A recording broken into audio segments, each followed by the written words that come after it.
Au sommet des plus hautes tours de l'ancienne abbatiale de Saint-Hubert ne se cachent pas que des cloches. Dans les combles de la basilique, un tambour de levage, un des derniers du genre en Belgique, est toujours conservé à l'heure actuelle. Ce tambour en bois de chêne, utilisé pour hisser des charges, présente d'évidentes similitudes avec la roue hydraulique des moulins ou la roue des cages à écureuil d'antan. Cet engin requérait à l'époque la force humaine pour lancer son mécanisme.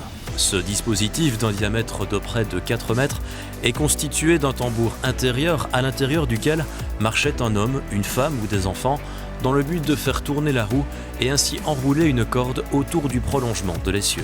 Dans les archives de l'abbaye, on trouve des traces de rémunération à des dames pour ce travail de monte-charge, des charges qui pouvaient osciller entre 1 et 3 tonnes. L'axe est percé de mortaises dans lesquelles viennent se loger les extrémités des rayons que bloquent les cales en bois.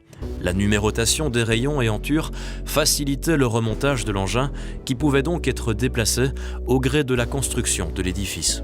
Une étude dendrochronologique a permis de situer la date d'utilisation de cette roue entre 1726 et 1731. Elle n'a donc pas été utilisée pour le levage de matériaux lors des travaux de reconstruction de l'abbatiale après l'incendie de 1525 perpétré par une main criminelle anonyme. Dès lors, on pense que l'engin servait à monter des provisions dans les tours et les combles qui pouvaient alors servir de refuge en cas d'incursions ennemies.